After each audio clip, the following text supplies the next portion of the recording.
Good afternoon, everyone. Thank you for joining me for our Georgia Milestones end of grade and end of course school test examiner training.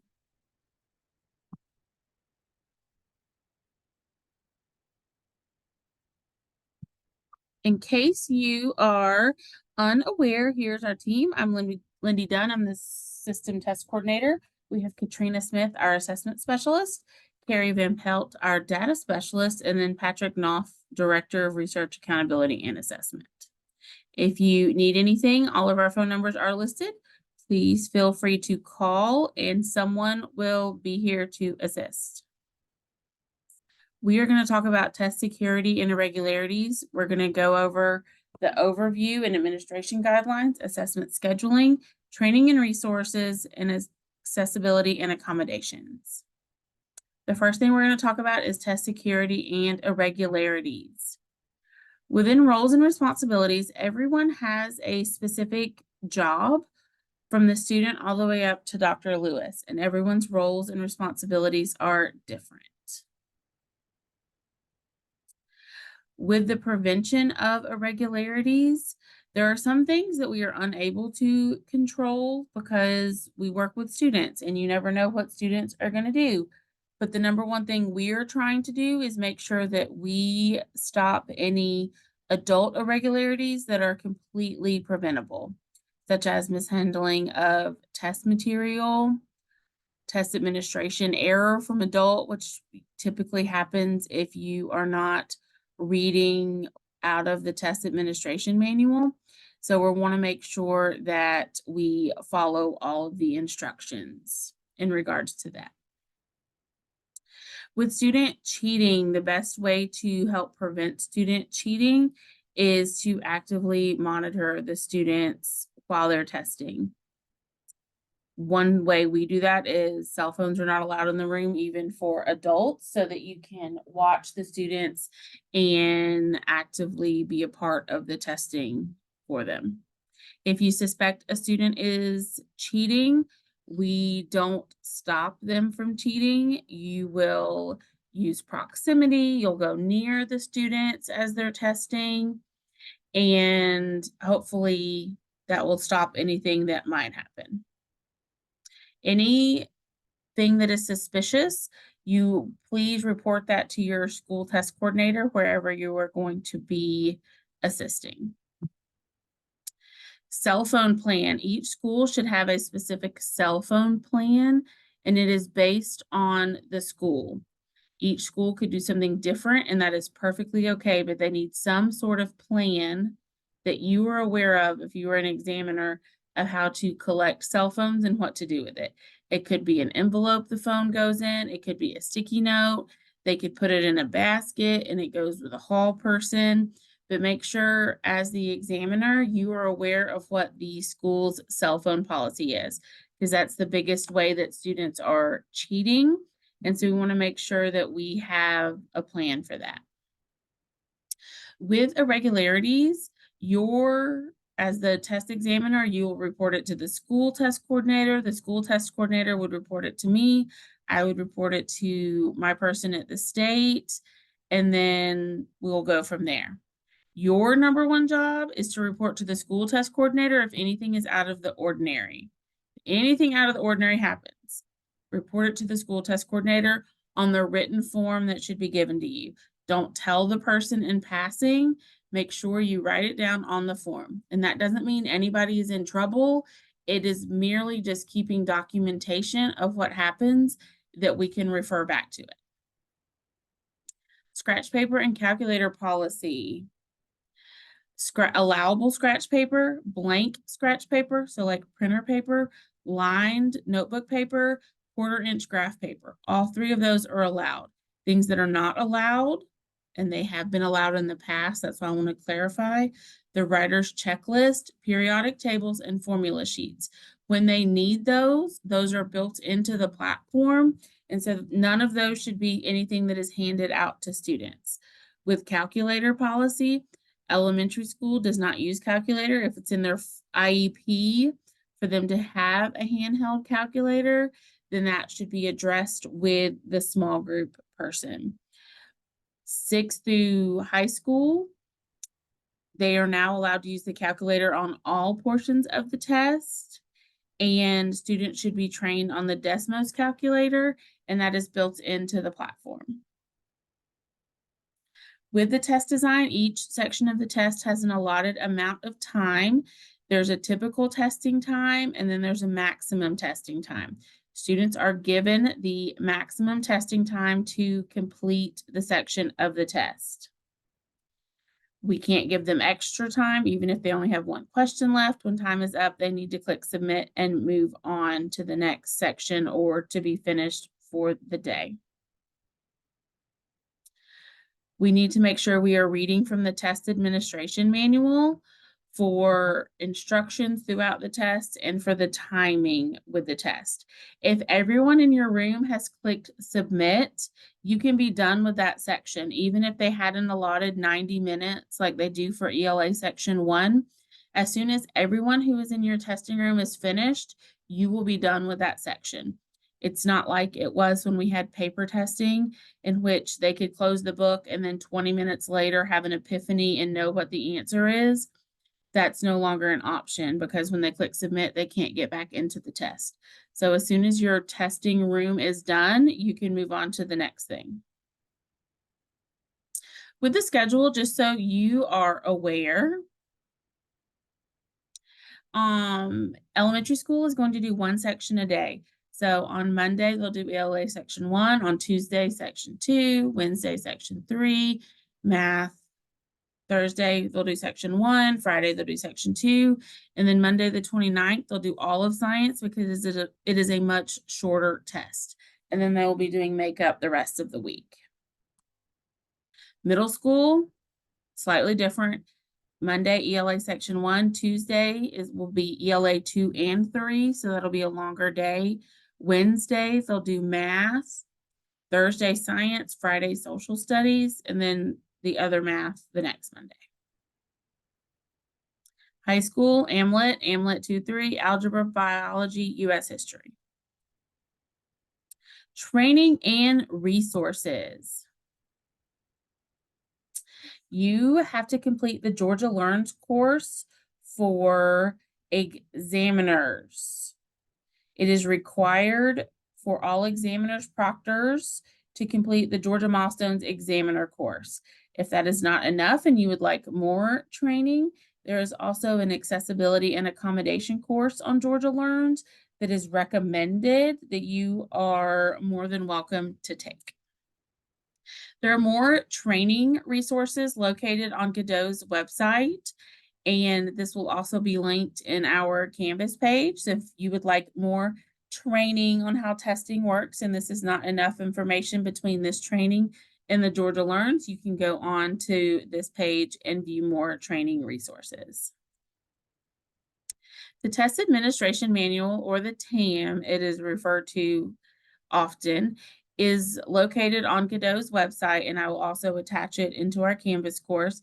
It is what you will read word for word each day of testing. I know some of you have been teachers and given standardized tests for 10, 15, 20, 30 years, but we want to make sure that we read word for word so every student in the state of Georgia gets the same testing experience. So make sure you receive a copy of the TAM when you have a testing group so that you can read from it.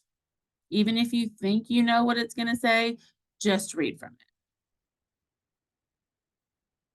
There are Georgia Learns, which the student should have been practicing, or this Georgia Experience Online, which the student should have been practicing already. But if you want to know what their testing is going to look like, please feel free to go to georgiaexperienceonline.com and go through the questions and see how the students will work. Accessibility and accommodations. All of the accommodations that students will receive are based on either their IEP, a 504, or their TPC paperwork. So it's for special ed students, students with 504, and then our EL students. Their accommodation should be part of their classroom instruction on a regular basis. This should not be something that they're doing for the first time for testing, and only approved accommodations are allowed. So it shouldn't be something that they're just winging and never done and not off a list. Here's a chart of allowable accommodations, and we'll go over those again later. But these are the allowable accommodations in case anyone has a question for it. There are some new ones this year, and those are the ones listed to the side. Hopefully none of you will experience the video sign language and the ASL aspect of it, because that's a very small population, and those teachers have been working with those students all year regarding the sign language. With your assignment, when you go to the school, our number one goal is for you not to be an examiner. And if you are helping in an elementary school, you might be an examiner, you might not be. But if you're helping in a middle school, every single classroom in the school is testing. So more than likely you will be actually in a classroom. If you are going to be a tester, here are things that you need to make sure that you receive. You need to receive a student roster to know all of the students who are going to be in your classroom. Each student needs a test ticket. You need scratch paper to give to your students. You need pencils to give to your students, a seating chart, either blank or one filled out, a test session log, incident report, whatever the person might want to call it, that you will document anything out of the ordinary that happens. You also need to make sure you receive your test administration manual. This is what you're going to read from. And a clock. Please check your testing room when you get there. And if there is not a clock in the room, make sure you know how to turn on the smart panel to show the clock that is on the smart panel. And this is so students know how long they have to test and how long, so they can budget their time. If you are given a small group to test, hopefully you're not, but I want to make sure you're prepared in case you are. You also need your list of students, and you need to get a list of accommodation that each student will have and the material needed to perform that accommodation, specifically headphones. We will also need to know what these accommodations look like. Common accommodations that you may see if you have a small group. For setting, preferential seating. And if a student needs preferential seating, they might need to sit close to you or not facing a window. Maybe they need to be away from distractions. Setting for small group. If you're in a small group, they're small group. Adaptive furniture. You might have a student who needs a slanted desk. And if that's part of their paperwork, then that is perfectly acceptable for the student to have adaptive furniture. For presentation, here are the common ones. Enlarged font. Students can enlarge their font up to 400% on their computer. If a student is visually impaired, they might have a second monitor that they're working with that blows up the work, because 400% enlargement on a normal laptop screen makes it very difficult. Like, you only see a very small portion of the text at a time. So be aware of that. The student might also have blank graphic organizers, in which that would be provided for you to give the student in case they need it. Color chooser, so the student could select what color the text and background is. Noise canceling headphones, which would just be headphones that don't hook up to anything. And then text to speech. These are the most common presentation accommodations. Color chooser and text to speech will both show up on their test ticket. Text to speech will say TTS, and then color chooser will say CC, just so you are aware. The two most common response accommodations: alternate keyboard or mouse. So a student might have a special mouse or keyboard because of sensory issues. They might not be able to use the keyboard that's on their Chromebook, and they might have special lined paper.